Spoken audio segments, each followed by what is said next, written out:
Mas como Deus também trouxe para eles liberdade, não tem nada melhor do que liberdade no Senhor. O apóstolo Paulo fala isso muito em Gálatas, sobre a liberdade cristã, é uma coisa importante. Mas Deus também trouxe para eles algo importante, que é o suprimento. Ou seja, é o Deus que supre, é o Deus que não deixa ninguém na mão, é o Deus que abençoa em todos os aspectos da alma e da vida, no aspecto seja ele emocional, psicológico, matrimonial, filial, material. Deus, aqui na revelação e depois na revelação progressiva do Novo Testamento, vai mostrar para nós que ele é o Deus que supre a minha e a sua vida, em nome de Jesus Cristo. Então Deus trouxe para eles tudo isso, e também segurança.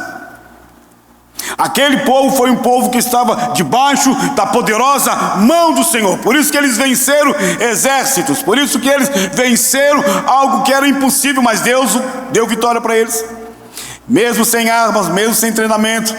Como por exemplo em Jericó, não precisou de arma, não precisou de nada, simplesmente obedecer a Deus, e os muros de Jericó foram derribados. Deus trouxe para eles então, amados irmãos, algo muito maravilhoso, como segurança, alegria, promessa, porque Deus prometeu, estava cumprindo a promessa de Deus. Isso começou em Abraão, depois para o seu filho o Isaac, depois o Isaac para o seu filho Jacó, depois as 12 tribos. Deus prometeu uma terra prometida para eles, e Deus estava agora cumprindo isso na pessoa de Moisés. Moisés estava agora levando aquele povo que outrora estava cativo, mas que agora estava rumando para a terra prometida, que Deus prometera para Abraão, que Deus prometera para o seu filho Isaac e para Jacó, para os patriarcas. E uma coisa interessante também é que a presença do Senhor estava com eles. Então era um momento histórico, como vai ser histórico para nós nessa noite também. Era um momento histórico do povo de Deus. Por quê? Porque a palavra êxodo quer dizer saída. Eles estão saindo de uma terra de tribulação, de uma terra de sombras, para a terra de bênção. Estão saindo de uma terra atribulada, de sombras, de sonhos encaixotados, engaiolados, enterrados, para ir agora na orientação de Deus, na direção de Deus. Não é coisa humana, é coisa divina, é promessa do Senhor se concretizando. Eles estão indo agora para a terra prometida, ou seja, como os hebreus gostavam de falar, a terra que mana leite e mel, a terra produtiva, a terra dos projetos de Deus para aquela nação até hoje. Então o nosso Deus, ele é um Deus poderoso porque quebrou o jugo do faraó e do império egípcio, e mostrou que ele era maior do que todos os deuses do Egito. Por isso as 10 pragas, e Deus, que é todo poderoso, ele colocou no coração deles, e coloca no nosso coração também, uma alegria maravilhosa. Ele injeta sonhos e coloca nos nossos lábios, como no deles, um novo cântico de vitória. É isso que Deus faz. Nos liberta do mundo, do cativeiro egípcio, do tacão de Faraó, uma representação também de toda a malignidade, e nos liberta, eu e você, e coloca no nosso coração uma alegria, e coloca nos nossos lábios um novo cântico. Só Deus pode fazer isso. Por quê? Porque Ele é o mesmo ontem, hoje e sempre será o Deus Todo-Poderoso. Amém, irmãos? Louvado seja o Senhor, Ele é o Deus Todo-Poderoso. Agora, esse Deus que manda Moisés edificar o tabernáculo para ser colocado ali a Arca da Aliança, que é a presença de Deus naquele lugar, inicia o quê? Inicia com eles um processo de construção.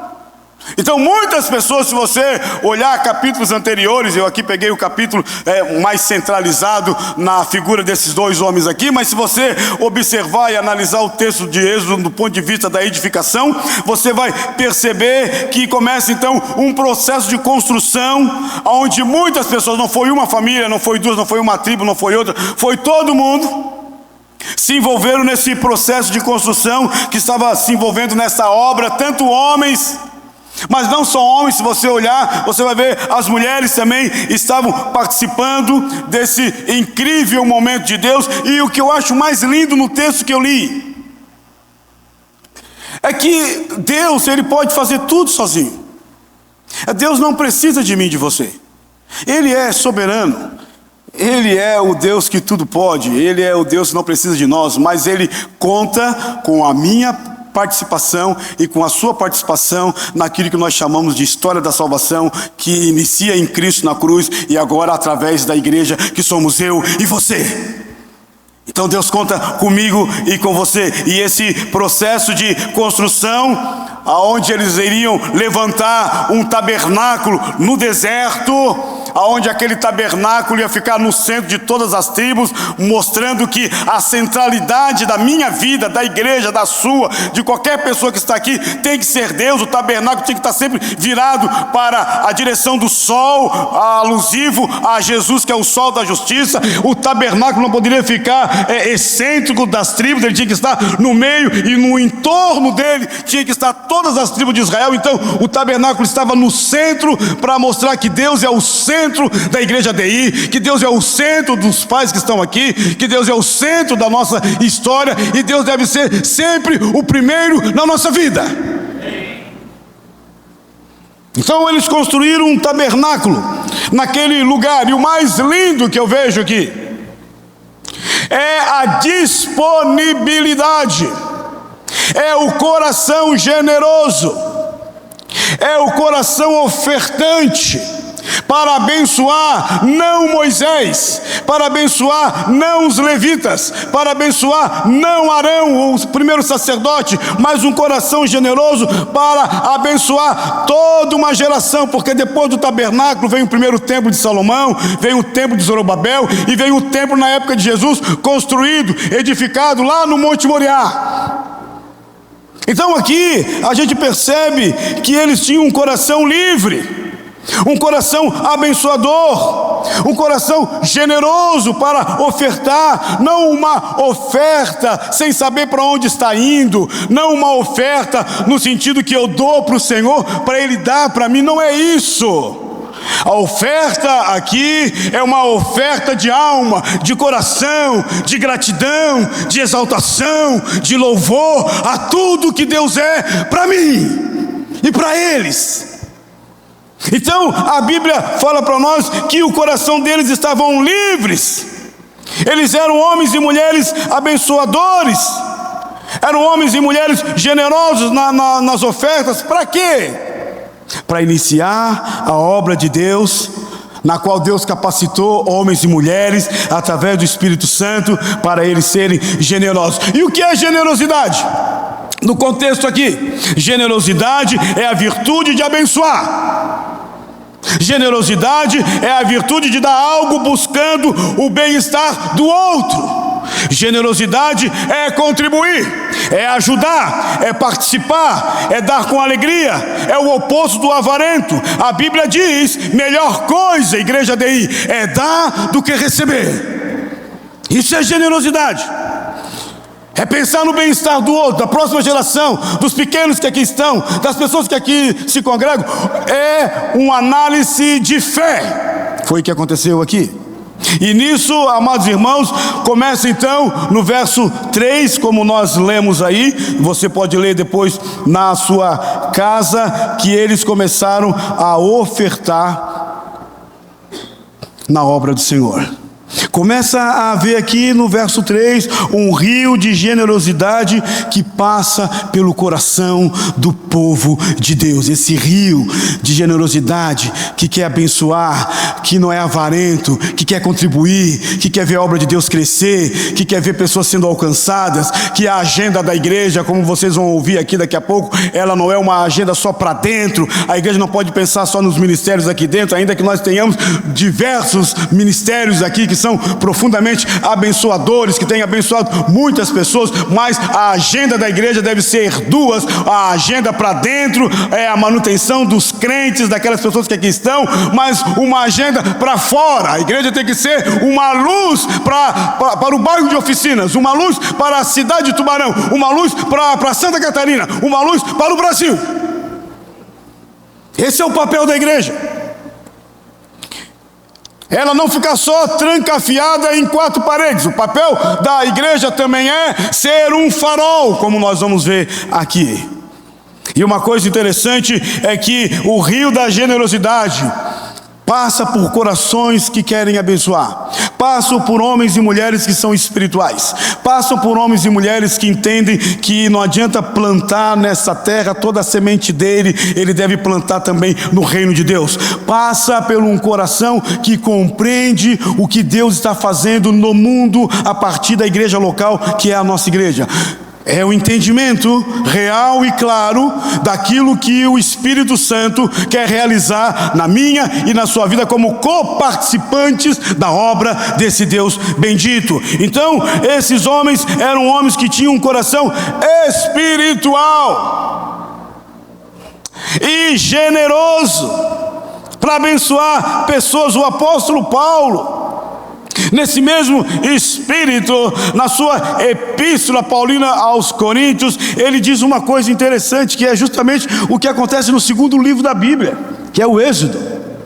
Paulo agora está no Novo Testamento, que é o segundo livro de Coríntios, e Paulo usa o mesmo start, o mesmo fundamento. Ele diz assim: cada um contribua na obra do Senhor, oferte na obra do Senhor, não com tristeza ou por necessidade. Por quê?